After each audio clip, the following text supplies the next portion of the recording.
ఎందుకు నమస్కారం చేయాలంటే చూడండి, ఆయన హయాంలోనే, ఆయన పదవీ కాలంలోనే ప్రపంచ యోగా దినోత్సవం, యోగా, యోగం, యుజ్యతే ఇది యోగ. యోగం అంటే కలయిక. ఎవరితో కలయిక? అల్టిమేట్గా ఈ జీవాత్మ పరమాత్మతో కలయిక. దానికోసం పరమాత్మతో అనుసంధానమై చేసే ప్రాక్టీసు, తపస్సు, సాధన, దాని పేరే ఈ యోగా, మెడిటేషన్. యోగా దినోత్సవం అప్పుడు జరిగింది. ఈ యోగా దినోత్సవం కొన్నేళ్ల క్రితం ప్రకటించారు. ఇప్పుడు ఈ సంవత్సరం ప్రకటించింది ప్రపంచ ధ్యాన దినోత్సవం అని. ధ్యానం అంటే మెడిటేషన్. నేను ఇప్పుడు చెప్తుంటాను ఏమిటి మెడిటేషన్. ఇప్పుడు ఇంగ్లీష్ వాళ్ళకి ఇంగ్లీష్ మాత్రమే అర్థమై చచ్చే వాళ్ళకి చెప్పాలంటే మెడిటేషన్, ధ్యానం. మెడిటేషన్ మీరు చూడండి, ధ్యానం అంటే unconscious meditation. Sleep is conscious meditation. Sorry, sleep is unconscious meditation. But meditation is a conscious sleep. When you are in sleep, you get limited energy. When you are in meditation, you get abundant energy. మెడిటేషన్లో కూర్చుంటే అమేయమైన శక్తి ఉత్పత్తి అవుతుంది. Sixth sense develop అవ్వడాలు, చాలా positive power ఉద్భవించటం.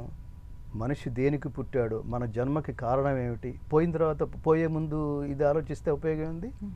దేనికోసం పుట్టావు అసలు, first you look into yourself. భగవద్గీతని ఇంత అంటే మీరు చెప్తున్న స్థాయిలో గనక చదివి అంత మెడిటేషన్లో గనక వెళ్తే, నార్మల్గా ఇప్పుడున్న సొసైటీలోకి బయటకు వస్తే వాళ్ళని నార్మల్గా చూసేలా ఉందా అసలు సొసైటీ? వాళ్ళు చూడడంతో నీకు సంబంధం ఉంది. నీ పని ఏదో నువ్వు చేసుకుంటూ వెళ్తావు. గీత చెప్తుంది అదే కదా, నీ కర్మ నువ్వు చేయి. కర్మ అంటే పని, నీ పని నువ్వు చూసుకుంటూ వెళ్ళు. వాడెలా రియాక్ట్ లిమిట్స్ ఏమైనా ఉంటాయా? ఏం ఉండవు తల్లి. వాడెవడో రియాక్ట్ అవ్వడంతో నీకేం సంబంధం ఉండదు. ఒకవేళ ఎవడో వాడు నెగిటివ్గా రియాక్ట్ అవుతున్నాడు అంటే దానికి లౌక్యం అనేది పదం ఏదో యాడ్ చేసి నువ్వు నీ స్వాభావిక లక్షణాన్ని కోల్పోకుండా నీ మార్గంలోనే నువ్వు ఉంటావు. ఎవడేమనుకుంటే ఏమిటి.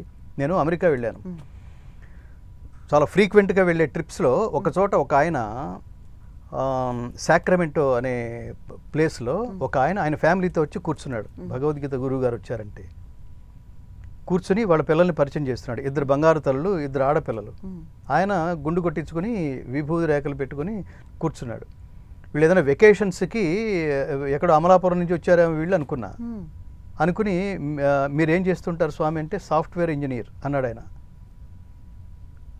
ఈ పిల్లలు ఏంటి ఇంత స్పష్టంగా తెలుగులో మాట్లాడుతున్నారు, వీళ్ళు ఈ మధ్యనే వచ్చారు ఇక్కడికంటే, లేదు వీళ్ళు ఇక్కడే పుట్టారు అన్నాడు ఆయన. అమెరికాలోనే పుట్టిన ఆ 2 ఆడపిల్లలు స్పష్టమైన తెలుగులో వాళ్ళ కీర్తనలు పాడుతున్నారు, కచేరీ చేస్తున్నారు, నాతో అలాగే సంభాషిస్తున్నారు. ఆయనేమో సాఫ్ట్వేర్ ఇంజనీర్ చేస్తున్నాడు. మరి ఈ అవతారంతో మీరు ఈ తెల్లవాళ్ళ మధ్యలో మీరు ఉద్యోగం చేస్తున్నప్పుడు వాళ్ళు ఏమైనా రిస్ట్రిక్షన్స్ ఏమీ పెట్టలేదంటే, లేదు స్వామి, వాళ్ళు కొంతకాలం ఆశ్చర్యంగా చూశారు, తర్వాత అలవాటు పడిపోయి నేను కనపడగానే నమస్కారం చేస్తున్నారు.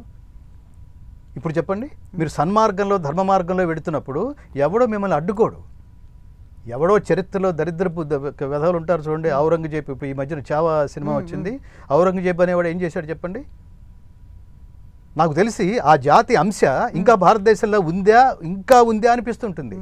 ఈ నేల మీద పుట్టి, ఈ నేల మీద పెరిగి ఎదిగి కావలసినవన్నీ నేల నుంచి పిండుకు తింటూ నేను వందే మాత్రం పాడనంటాడు ఒకడు.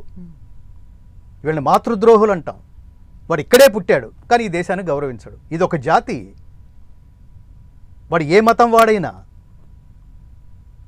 దీన్ని ఏమంటారంటే సంస్కారం అంటారు. భగవద్గీత అది నేర్పుతుంది. ఒక కుక్కకి ఒక వస్తువు ఇస్తే, ఒక తినే ఆహార పదార్థం ఇస్తే తప్ప తినేస్తుంది కదా. అదే ఆహార పదార్థం, అదే ఒక యాపిల్ పండు ఒక మనిషికి ఇస్తే ముందు అక్కడికి వెళ్ళి పంపు దగ్గరికి వెళ్ళి దాన్ని కడుక్కుని తింటాడు.